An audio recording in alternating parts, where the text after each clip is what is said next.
This is Real News Media TV, coverage you can trust. Please like, share, subscribe, and hit the notification bell. Select all for daily news updates. 16-year-old indisciplined gangster shot dead in Rosetown. A 16-year-old boy allegedly linked to the indisciplined gang died of gunshot wounds following a shootout between the police and gunmen in Rosetown, Kingston on Tuesday. The deceased has been identified as Jamari Thomas. Police reports are that sometime after 12 a.m., a team of officers were on patrol in the area when they came under gunfire from armed men. The police reportedly took evasive action and returned fire, leading to a shootout. Shortly after the shooting subsided, Thomas was found with bullet wounds. He was taken to the hospital where he later died. The indisciplined gang operates out of the Rosetown community, the police disclosed. Investigations into the shooting incident are ongoing. Pastor's headless body found in Hanover. The headless body of a man was discovered by residents in Hanover on Monday. The dead man has been identified as 40-year-old Kenneth Andre Reed of a St. Catherine address. The severed head of Reed, said to be a pastor, remained missing up to Tuesday afternoon. Reed was last seen at about 1:30 p.m. on Sunday in Newtown, Hanover, where he went to cut down bushes from a plot of land where he intended to build a house. Hours after he did not return, a group of his friends who became concerned went in search of him, but efforts to locate Reed were unsuccessful. The party resumed the search on Monday when they found Reed's headless body. The Sandy Bay police were called in and the body removed to a funeral home. No motive has yet been established for the killing of the pastor. 3 arrested for gunfight in hotel room in Montego Bay. A joint police-military operation resulted in the seizure of a firearm, 4 rounds of ammunition, and the arrest of 3 persons at a hotel in St. James on Sunday, March 7. Reports from the Montego Bay police are that between the hours of 11 a.m. and 2 p.m., the premises of a hotel on Queens Drive in Montego Bay was searched and a 9mm pistol with ammunition was found in a room. The occupants of the room were subsequently taken into police custody. The identities of the suspects are being withheld as investigators undertake further probe into the incident. Man gunned down in Heavendale.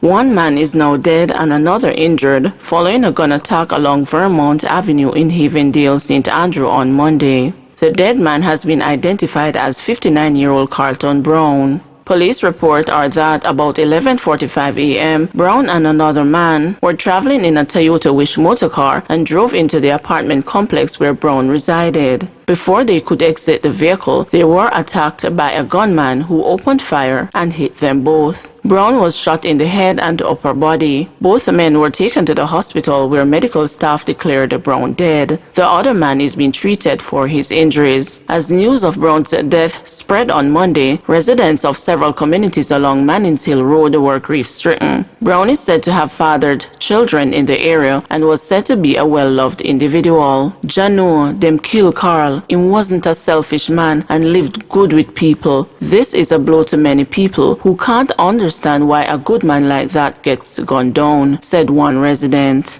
Chef charged for St. Catherine supermarket break-in. St. Catherine chef 44-year-old O'Neill Smith, otherwise called Teetmore, has been charged in relation to a break-in at a supermarket at the Angels Plaza in Spanish Town in the parish. The police say Smith, who is charged with shop breaking and larceny, was held while stealing the items. It is reported that about 4:40 a.m. on Saturday, March 6, a security guard realized that the glass door to the establishment was broken and called the police. The police say on their arrival, the accused was found inside the supermarket with a trolley packed with several items valuing $130,000. Smith was then arrested and later charged. His court date is being finalized. Construction worker charged following gun and ammunition seizure.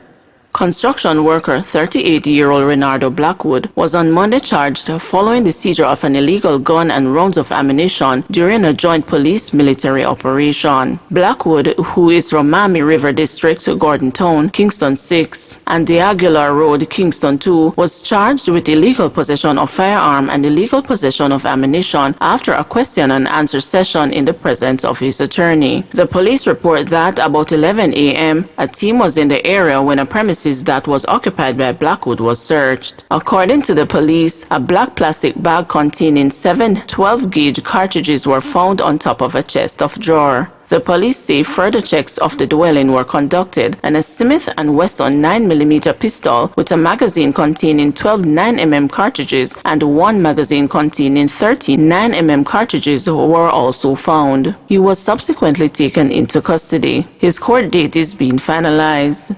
Guardsman offering $2.5 million reward over attack on security guards. A reward of $2.5 million is being offered by the Guardsman Group for information leading to the arrest and charge of the persons responsible for the attack on the company's security guards in a full robbery in St. Elizabeth. The reward is being offered through Crime Stop and expires on April 30. 3 Guardsman security guards were ambushed by gunmen as they made a drop-off at a financial institution in Santa Cruz on March 3. It was reported that shortly after pulling up, gunmen pounced upon the guards. A shootout ensued and the security guards were shot. So too were their attackers, who later fled the scene. The injured guards were assisted to the hospital, where one 50-year-old Anthony Ebden succumbed to his injuries. The 2 other guards were treated and released. Man and 11-year-old son charged under the Larceny Act. The police yesterday reported that a 55-year-old man and his 11-year-old son have been charged with shopbreaking and larceny. According to a news release from the Constabulary's Corporate Communications Unit, about 2:40 a.m. Monday, police on mobile patrol saw the man in a pullover sweater and stopped to investigate as it was past curfew hours. The CCU said upon making checks, the police discovered that the man and his son had forced open and ransacked a bar. The man and his son, who lives in Cornpeace in Hayes Clarendon, took the police to where they had stored the items they had stolen from the bar. These were a variety of liquor, assorted drinks, a Black Point television, and a monitor box, the CCU said, adding that the items valued at $115,450 were identified by the complainant. 6 more COVID deaths, 561 new cases.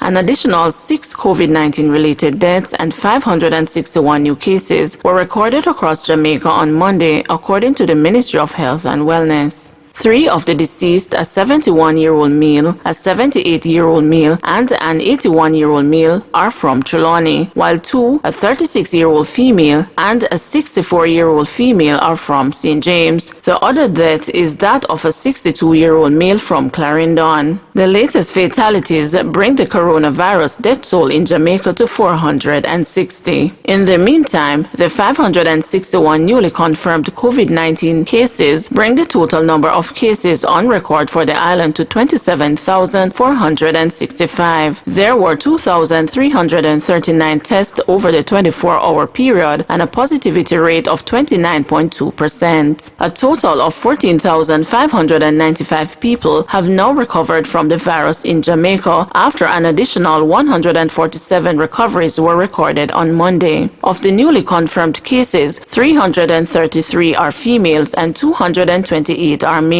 with ages ranging from 4 months to 103 years. The cases were recorded as follows: Kingston and St. Andrew, 169, St. Catherine, 103, St. Anne, 46, St. Elizabeth, 45, St. James, 39, Trelawney, 39, Manchester, 24, St. Thomas, 24, Westmoreland, 19, Clarendon, 18, Portland, 16, Hanover, 10, and St. Mary, 9. There are 29 moderately ill patients and 29 critically ill patients among the 12,178 active cases now under observation in Jamaica. Only 1 guarantor for students' loan as of April 1. Effective April 1, the Students' Loan Bureau will be requiring a single guarantor instead of the current 2, which has been deemed a major hurdle for many borrowers, in particular those from low-income households. Finance and Public Service Minister Dr. Nigel Clark made the announcement Tuesday in his opening contribution to the 2020-2021 budget debate in the House of Representatives. Clark told the House that during the 2020-2021 fiscal year, which ends on March 31, the SLB received some 14,000 applications for loans, an increase of 5% over the prior year. I am pleased to report that of all those 14,000 who applied, the vast majority, or 98%, were approved, Clark shared. Minister Clark noted that over the past 5 years, the government has lowered interest rates on loans from as high as 12% to as low as 4% for some loans. And we have also forgiven portions of loans for persons working for registered charities. All of these measures were designed to improve accessibility. One hurdle that creates a disproportionate barrier to access for low-income families, however, is the need to find 2 guarantors in order to qualify for a student loan, Clark said. He argued that it was in the public interest that the goal of accessibility be balanced by the goal of sustainability. If we have accessibility but no sustainability, we're not thinking about tomorrow, he stated. In trying to balance this equation between accessibility and affordability effective April 1, we will remove the need for 2 guarantors for students' loan, and we will instead only require 1 guarantor for students' loan to broaden the access that low-income families have to students' loans, Clark said.